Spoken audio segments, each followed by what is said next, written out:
I'm Katie. We're here at the Ooni Test Kitchen. I am on the content team, and this is... Hi, I'm Kelsey. I'm the culinary advisor for Ooni. And we are here doing a little holiday pizza party, cooking up some of our favorite holiday recipes that we published earlier this month.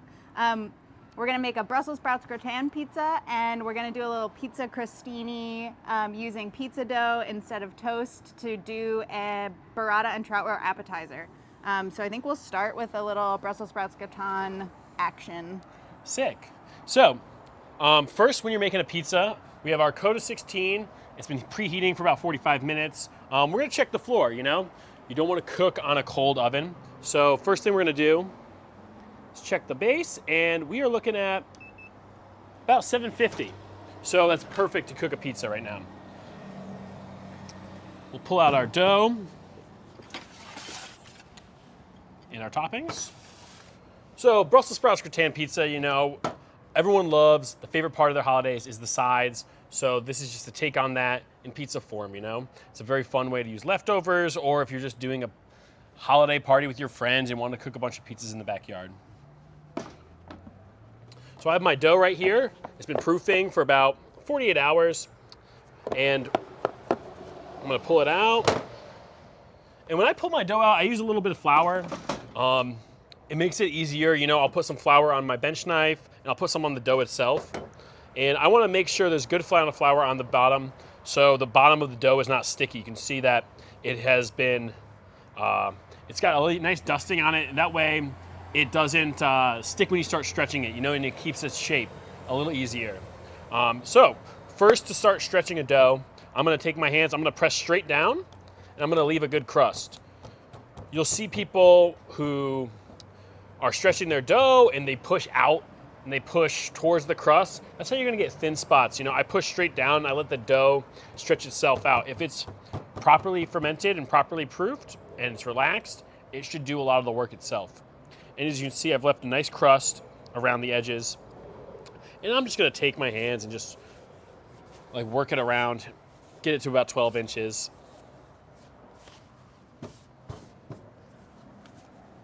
And what kind of dough are you using, Kelsey? What's the hydration percentage that you've got going on there? So this dough is like similar to a Neapolitan dough. It's about like 66% hydration, which means that like if it's 1,000 grams of flour, it's 660 grams of water. That's how you like, it's called baker's math, and that's how you would tell the difference of a recipe. So if you want to triple it and make 20 dough balls, you know, you just know to do the math. 66% of the flour is how much water you should put in the dough.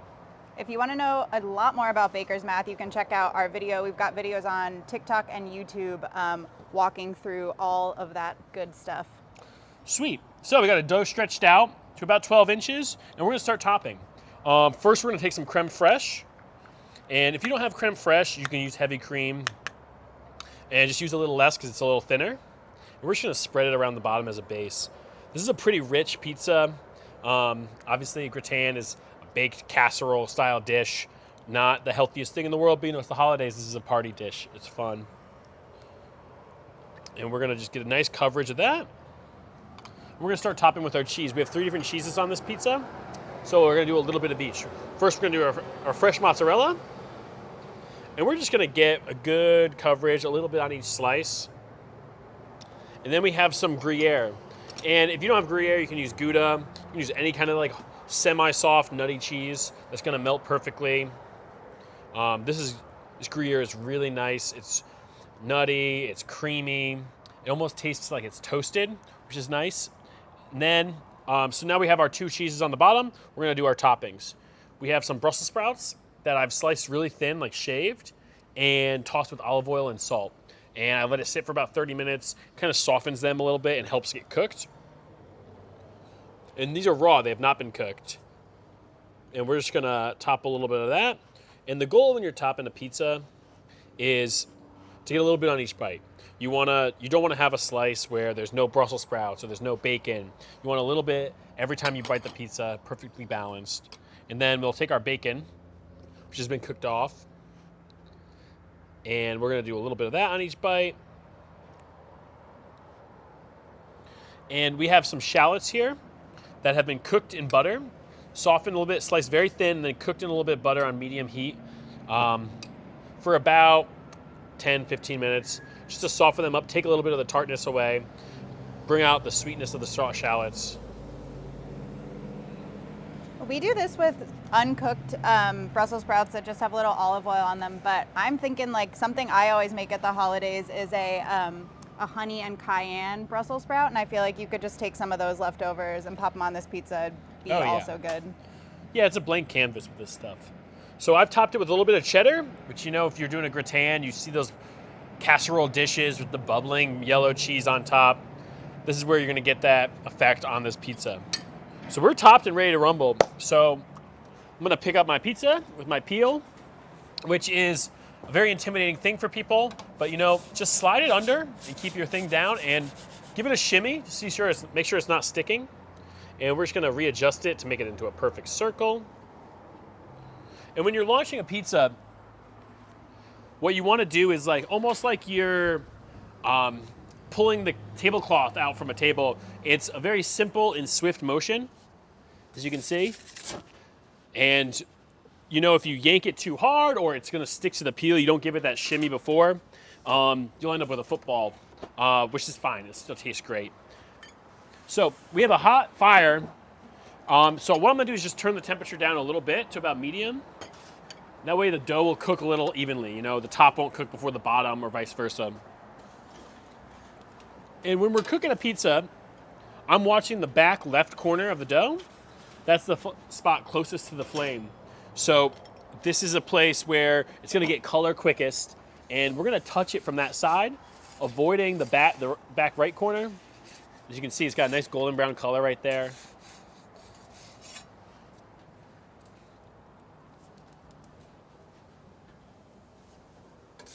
The bottom is cooking nice and evenly.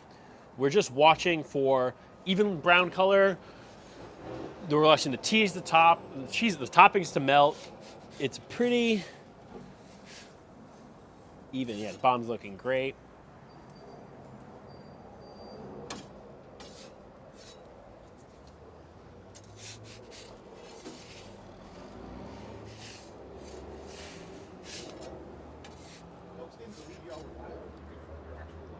Yo, I'm right here right now, live on Ooni HQ. What's up, Pizza World? Here we are cooking this Brussels sprouts pizza. Now, when you're cooking a pizza like this, I'm gonna let it cook a little longer than you would a traditional Neapolitan pizza. The dough hydration is a little high, so we kind of want that crust to cook on the inside as well, get a little bit of crunch to it. And we're looking at the bottom. You can see the bottom is a nice golden brown color. But the top is a little blonde still, so we're just gonna give it a nice little turn. Kelsey's using our turning peel, which is awesome for this, so you can keep your pizza moving. It's really nimble and easy to use. But if you've got just a regular peel at home, what you can do is get the whole pizza on there and turn it with your hand and then launch it back in there. All right, that looks dope. All right, so the pizza is done. It's bubbly, cheesy. This just looks like a party, you know. It's a really rich, decadent pizza. You can see like the crust is got a nice crunch to it. You know, it's got a good cook. The bottom is looking great. And it's time to slice this bad boy. Now, a pizza like this, if you slice it immediately and eat it, it's gonna be wicked hot. So maybe give it A strong 30 seconds is very hard to do sometimes. I almost always have a burnt roof of my mouth. But we're just gonna slice that and let it chill for 2 seconds. And while we're letting it chill, and before Katie just starts eating it, we're gonna start stretching out our next pizza, which is gonna be the burrata and trout roe crostinis. This is a little different process than when you're making a regular pizza. We have our same dough. This is just a fun way to do it. You're making more like a flatbread, like a pita almost, and with the same dough, and then using it as crostinis, just topping it with whatever toppings you want. Today we're doing burrata and trout roe. Tomorrow it could be marinated broccoli. It could be ricotta and speck. It can be anything. And I'm stretching it pretty similar, but as you notice, I'm hitting the crust. I don't really need a round crust for this. I'm looking for an even dough. So I'm just pressing it down. If it's a little sticky, I'll just give it a little bit more flour. Hey Kelsey. What's up? Someone wants to know if you ever dome the pizza to cook the top a bit more. Oh, for sure. So especially, I'll definitely dome the pizza sometimes if I need to finish cooking the pizza. If my mozzarella is a little thick and it's not melting properly. It's a little tricky on the Coda 16 because sometimes I can catch on fire, which will happen, pizzas catch on fire. Even the pros do it. Life goes on, Can you tell us what doming means? So doming means lifting the pizza up to cook the top of the pizza without cooking the bottom. So if your pizza dough, the base of your pizza is cooked, and it's got the perfect color, and you don't want to cook that anymore, but you need a little bit more color on the crust or the toppings, the cheese, whatever, you will just use your turning peel to cook it about 1 inch or 2 above the stone so that the bottom is not cooking, but your top is still getting that heat. All right, so I just rolled out my dough a little bit. It should be super flat. When we cook it, it might inflate a little bit. That's fine. It's kind of like a pita. You can make a sandwich with it. We're gonna be topping it with some fun ingredients that are this really decadent burrata and trout roe, which is really awesome. Alternative to caviar. Caviar is super expensive. And trout roe, you can get enough trout roe for a ton of parties, a ton of crostinis for about 30 bucks. And it's just as good. It's super rich, decadent, briny, salty. It's a nice little blast of flavor. So, and some olive oil. I'm just gonna drizzle some olive oil onto our dough. And we're gonna cook this bad boy.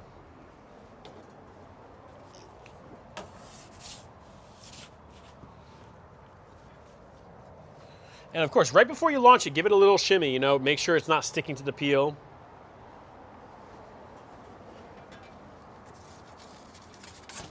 All right. The way Kelsey's cooking right now, if you're checking out recipes or you're newer to pizza baking, you'll see this called a blind bake often. So if you see that in a recipe, that's what we're talking about, is cooking the base without any toppings on it. It's obviously a little bit different because Kelsey didn't even leave a crust, so we're doing something slightly off from a blind baked pizza crust, but same idea. Yeah, if you're making some sort of dessert pizza or something like Wolfgang Puck's salmon and lox pizza or salmon and creme fraiche pizza, this is how you would do it. And as you can see, it's bubbling up kind of nice. You're gonna get different little pockets of char and gooey dough and thin crispy bits when you do a dough like this. And it's fun, every single one comes out different. So you have these beautiful little pita breads that you're making in your Ooni oven. Sweet. This is fun.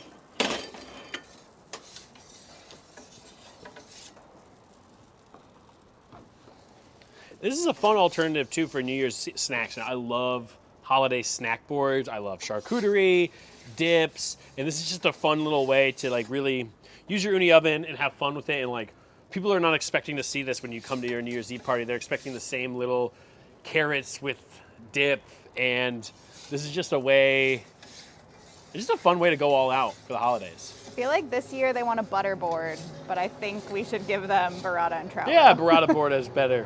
So these cook pretty quick. There's no toppings on it. You can see that the dough is golden brown. It's got good char. It's got little pockets. It'll be perfect to top. Oops. Well, we'll just do this right here. Awesome. So, before you top this with burrata, you probably want to let it cool for a few seconds. It cooled down pretty quickly. It's already able to touch it. You can see it looks nice and golden brown. It's fun. And these are super simple too. You can put whatever you want on this, you know? Like, it's just a crostini, you know? If you want to put some pesto on it, you want to put marinated vegetables, you want to put anything you want, sun-dried tomatoes, whatever. It's a fun little alternative to like just buying stale bread from Trader Joe's, which is also fun too. No shade. No shade. All right, so I'm gonna slice this into little square bites, and you can slice them into as big or small as any you want. You know, we're gonna do that. The thing that I love about the pizza crostinis is I feel like they make a really fun and a little bit messy, in the best of ways, thing to eat on New Year's or Christmas Eve. And they're really decadent and indulgent, but they're not like fussy or fancy in any way. Oh yeah, they're definitely not fancy.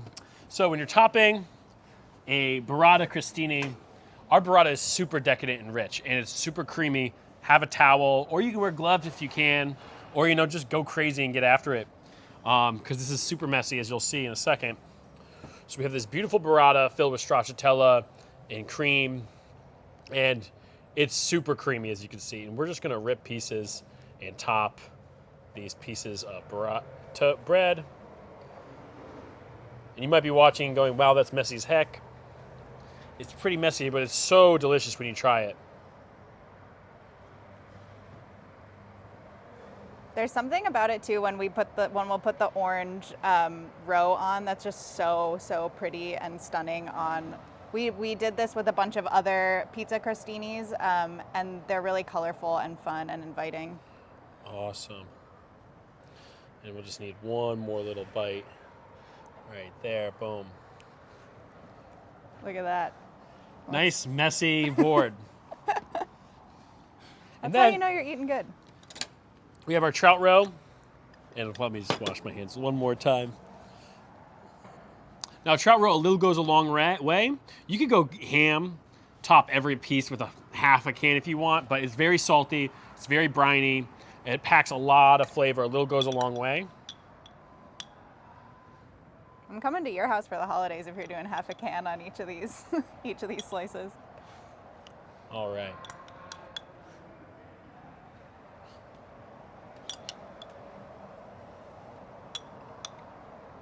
All right. It's beautiful.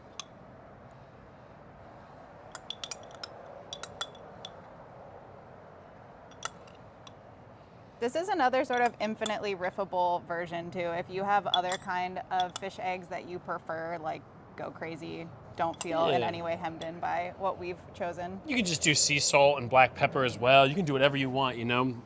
Burrata is like a blank canvas. Awesome. These look great.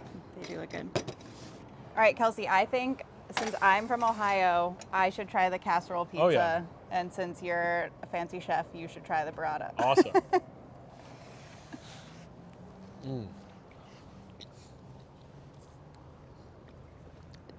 Well, yeah. That's awesome. It's two very happy people. Like, whoops.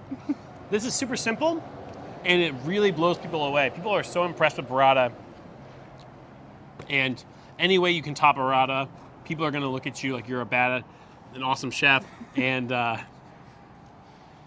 really didn't take that much work. So it's a good way to like trick people into thinking you're incredible, you know? And everyone wants to eat burrata, you know, on the holidays. Yeah, this Brussels sprouts gratin, this is like how I want to have a casserole. There's a little bit of bitterness from the Brussels sprouts. The shallots have a little bit of their bite, but they've been softened. Super cheesy, and then you've got that little salty, delicious bacon in there. So I think the only way to make a hot dish better is put it on top of bread. Yeah. Awesome. Cool. We hope you enjoyed hanging out with us and cooking some pizzas. If you're interested in making any of this stuff at home for your own holiday celebrations, head over to Ooni.com and you can find this recipe for pizza crostini plus 2 more ideas. You'll find our Brussels sprouts gratin, and then you'll find some other fun pizzas for your holidays. So thanks for hanging out with us, and we'll see you again soon. Peace.